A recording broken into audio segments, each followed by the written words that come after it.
All right, good morning, my friends. It's Wednesday. It's gonna be a good day. Looking forward to everything going on, and hope you are too. Let me just kind of get some things situated. Been running all morning. Just kind of get ready for this. I think I'm not even set up right. There we go. That's a little better for me. So hey, listen, man. I hope you had a great week so far, and just enjoying life above ground and under the sun. It's a great place to be. And we had a great time last night. Hung out with some friends. My friend Andy, who I've known for a long season through ministry and other things, and his wife Beth, who we had the privilege of marrying a few months ago. They hosted a little deal for ULA, which is that ministry business that Tammy and I have jumped into, and just reminded about how good it is to be in community and to meet new people. So we just had a cookout last night, hung out, chatted, engaged in conversation with new folk. Just a blessing, really, just to be able to live on this planet and interact with people. And so anyway, last night was rich and fun and good. And so love what's going on. Love the people that God's bringing into my life and deepening in our relationships. And so life's good. So let's today talk about divorce and remarriage and all of those things. Now, we're going to depart from Mark, and which really, I guess I rarely do. When we've been going through book studies, we just plow through books, right? So we're in Mark. We got to chapter 10. Jesus speaks about divorce, adultery, and all of those things. And so this morning, we're going to kind of continue that. We're going to look at 1 Corinthians 7. And so let's just kind of jump into it. I don't want to delay a lot. I've got more to say. It's probably going to take us 3 days to work through some of these things. So let's just kind of jump into these things. So you remember Jesus was asked a question, is it permissible for someone to divorce their spouse? And Jesus went into great detail about that and basically said, no, you shouldn't. Marriage is permanent, and we talked about those things, and so that's where it is, right? Sex, and this is what Jesus says: sex is between one man and one woman, right? It's about that's marriage. One man, one woman, not one man, several women, not one man, one man, one woman, one man, one woman, forever. And that sex outside of marriage is wrong and it's immoral, and married folks shouldn't participate in that. Adultery. We looked at all of those things, so I don't want to belabor that. So we come to Paul as he's speaking to the Corinthians.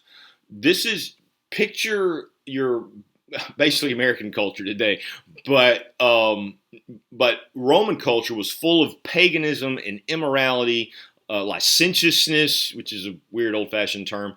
It's just full of debauchery. It is evil. Just this acting like there is no God, worshiping false gods. There was that kind of a thing going on. And in those days, marriage was really not too much unlike this. There were slave marriages. That is, where the dowry, you would pay the money. A man needed to get rid of his daughter, needed some cash. Here we make this exchange. That still happens in a lot of parts of the world. We glorify it and call it a dowry and all of those things. But there is still that exchange especially in like the Middle Eastern culture where that takes place. There were then open marriages where it was like, hey, I'm going to have my wife that's going to do my cooking and my cleaning. I'm going to have my wife that's going to give me sex. And so there was this the concubine type kind of a concept still going on, still prevalent in those days. Then there was the sexless marriage. That is where they believed that the pendulum swung, right? It was like, hey, anything goes, and then it swung back. So some of the people in Rome were like, we're not doing this. So there was that, and then there's just the singleness. So Paul is going to answer some questions. They had written Paul some questions about these subjects, and Paul is going to answer them. And so this is kind of a manual for new believers and how to live in a godless sexual society. That's probably the best way to put that. So that's what's going on. So that's as fast as I can get us to where we're going to go. Now, he says in 1 Corinthians 7, he says this: now, concerning the things about which you wrote, it is good for a man not to touch a woman. Now, that is the term in the scriptures for sex, right? Hey, it's good if a man just doesn't engage in sex. Hey, that's a fine thing. It's good for a man.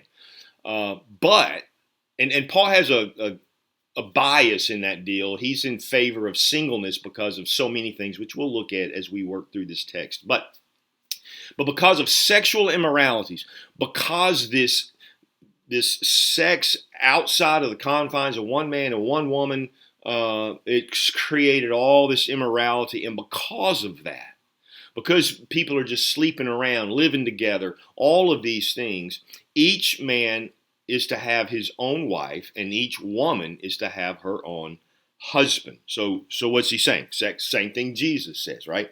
Sex is between one man, one woman. Sex outside of marriage is wrong. Marriage folk, and now he's going to give us some different parameters of this. And so let's just look at what he says. Each man must have his own wife, and each woman is to have his own husband. What's he saying? Marriage. Get married. That's the preferable thing to avoid sexual immorality. You get married. If you can't stay single, get married. The husband must fulfill his duties to his wife, and likewise the wife also to her husband. Now, it's an interesting word when he says duty, like it's a chore to have sex, right? I mean, if you're married, you know it really shouldn't be. Maybe it is for some. It should be an absolute delight. There should be that whole, I can't wait to jump into bed and enjoy intimate moments with my wife. That's the concept that marriage is to be. It's to be. Marriage is two things. What we like to say, procreation, that is to have babies, and recreation, that is to enjoy each other. That's one of the great benefits of marriage. And so he's arguing that if when you get married, then the husband should fulfill all of his wife's desires, and she should fulfill all of his. Now, obviously, let's don't go crazy there. We're talking about within normalcy of marriage and sexual intimacy and all of that. But so what's he arguing for? There's a couple of points, sidebar here. Because it seems in our society, we always think that, well, man, he just always wants it. The only thing on his brain is sex, right? Well, that may be because the man is not pursuing his wife and wooing his wife and loving his wife. I always tell a man, listen, if your wife's not wanting to have sex with you, it's probably your fault. You probably should be a better husband. You should probably be more sensitive. You should probably understand that concept. That's for another day. I just dripped that out for you just to think about right now. So what he's saying is, listen, we both have a responsibility to meet each other's needs sexually. This is what he's saying. Marriage folk should take care of each other, right? I mean, that's it. And so some of the problems in your marriage may be because you haven't quite figured out that balance, and you want less than they do, or they want less than you do, or whatever that is. Listen, it's not about you any longer when you get married. And this is what he's going to say. The wife does not have authority over her own body. The husband does. And likewise, the husband does not have authority over his own body. The wife does. Now, lest you think we're talking about forced rape and everything else in this deal, he's not. He's talking about a marriage that's filled with humility, a marriage that regards the other person as more important than themselves. When you go into a sexual relationship and the goal is for you to be satisfied, you've not reached the level of intimacy that God would love for you to do. It ought to be that your desire in that area is to create great desire and fulfillment for your mate. Now, I realize it sounds like I'm a sex therapist here, but I'm not. I'm just wanting us to understand this is the argument. This is the realness of Scripture that very few people ever talk about. And so I just want us to see that and know what's going on. So he says the husband must fulfill his duty to his wife, and likewise the wife also to her husband. The wife does not have authority over her own body, but the husband does. And likewise the husband does not have authority over his own body, but the wife does. We give ourselves to our mate. That's what happens in marriage. I am giving myself to Tammy, the good, the bad, and the ugly, and she is given to me all that she is. Stop depriving one another. Sex is not a tool. It's not leverage. It's not manipulation. Sex is a privilege to enjoy what God has blessed us with, and it's not to be used in that way. Stop depriving one another. except by agreement. Unless you guys, hey, let's take a break here and let's just devote ourselves to the Lord and spend some time in prayer. But he says, and come together again so that Satan will not tempt you because you lack self-control. What's he saying there? Hey, listen, sex should be frequent and enjoyable.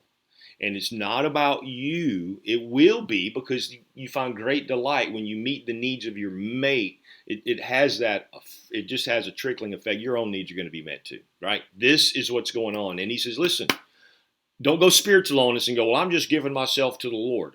Only for a season, he says, right? Only for not that you have to choose between your spouse and the Lord. He's just simply saying, hey, listen, there are times and seasons where we just want to separate and fast. Like we do food, we fast from sex because we want to devote ourselves to the Lord. But do it don't do that too long, right? Otherwise, what's going to happen? Satan's going to open up an opportunity for temptation. So this is the subject that he's speaking of here, and this is how we should see this. Now, then he gives us. So I guess the bottom line is, just hey, it's a gift. Enjoy it. Now, then he says singleness is also a gift. Verse 6. But I say by way of concession, not a command. He said, I'm not commanding this. I'm just saying I wish that you were all just like me, single, celibate. However, each has his own gift from God, one in this way and another in that. So what he's saying is, hey, listen, I don't have a sexual drive anymore. I am wholly devoted to the Lord. Basically, Paul's saying that, man, I'm like a spiritual eunuch, man. I'm just devoted to him. I don't have time for marriage. It's a distraction for me. I don't have time to get all caught up in that. God has taken away the sexual urges in my life, or I have put them at bay, and I'm devoted to him. He's saying, I wish everybody was like that, but that's my gift, he's saying. And now, most of us, I clearly don't have that gift of celibacy. Just don't have it. I'm pretty sure most of the people who are married don't have that either. But what he's saying is, hey, listen, be single if you can, but married if you must. That's kind of his principle. And it's not a command, and he makes that clear. Now, then we move into, and we're barely going to get started into this, but then we move into unmarried and widows. So let's just look at what he says. So he's dealt with this whole concept of marriage and sex as a whole. Hey, it's good. It's better to be married than to just have an immoral lifestyle. So if you can't take care of that, then get married. This is what he says. But to the unmarried and the widows, it is good for them if they remain even as I, verse 8. But if they do not have self-control, let them marry, for it's better to marry than to burn with passion. Listen, if the choice is between singleness or burning with passion and creating immorality, get married. Get married. That's the choice. Don't be single and just live a sexual lifestyle. If it's a choice, if you can't not have sex, then get married. That's what he's arguing for. Purity. But he says this, so this is the category he's come to. But I say to the unmarried and to the widow. So let's just break this down for a minute, because this is where a lot of pastors try to, they want to go really hardcore on marriage and divorce and remarriage. Try to say that unmarried simply means someone who's not married. But there's another term that Paul uses for that, and it's the term virgin. Paul uses really three categories of people here: single by choice, virgins, that is never married, not married, widows, that is those who were married and now their spouse has died, and the unmarried. The only implication as you work through this text is that the unmarried, the agamos, we use the word polygamy, that means multiple wives. Agamos means no wife or no spouse. How did they get unmarried? They're not virgins, because apparently they are unmarried. They were married, now they're right? They're not. How did that happen? Well, it's not through death, because that would be divorce. That would be a widow. So this has to be the concept of one who is divorced. No way around it. That's just, you can argue that all you want to. Logic and understanding the text says that's exactly what this is. So what does he say?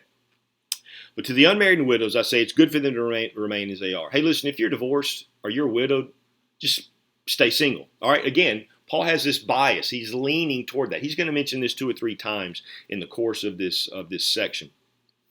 But then he comes down, he says this, but to the married I give this instruction, not I, but the Lord, that the wife is not to leave her husband.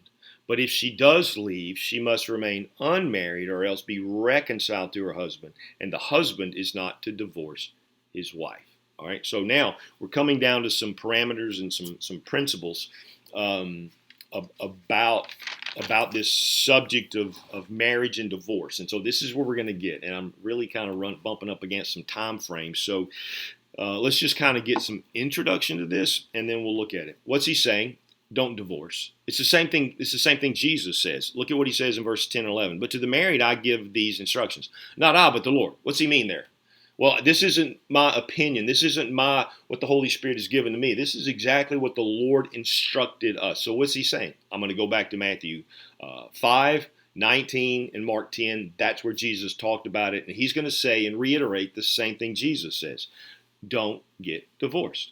So what's he arguing for? God hates divorce. Remember, this is what we looked at with Jesus. God hates divorce. Marriage is permabond. It's that intermingling. It means that there's no separation.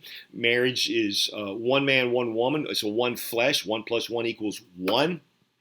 And then if God joins people, you don't have the right to separate. Paul is going to say the same thing to that. Now, he's going to get a little more specific in a minute.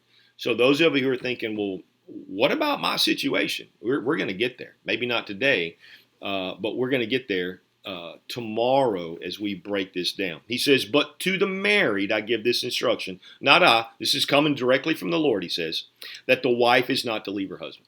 All right, so you just don't walk away from marriage. Now, is he going to let us know in a minute that you have some areas to do that? Yes, but not yet. But if she does leave, what's he saying? But if you're going to leave, you need to remain unmarried. You need to remain divorced in that sense. Although you notice he doesn't use the term divorce there because it really wasn't permissible for a woman to divorce her husband. She could leave her husband. She couldn't divorce her husband.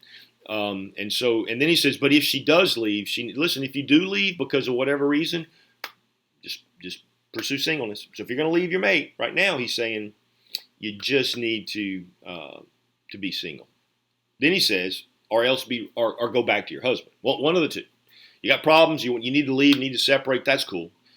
Stay single or be reconciled to your husband. Now, that's not the end all because I'm not going to be able to finish today. But I want you to understand that's the overarching goal and parameter. Then he says this, and the husband is not to divorce his wife. Pretty simple, right? So there we go. Sorry, I can't get to everything I want to get to today. We're just kind of getting some parameters, but I can't wait to share with you tomorrow. He gets so specific. You're going to know what you should do in your situation as we unfold this tomorrow. Man, Lord bless you guys, and have a great day.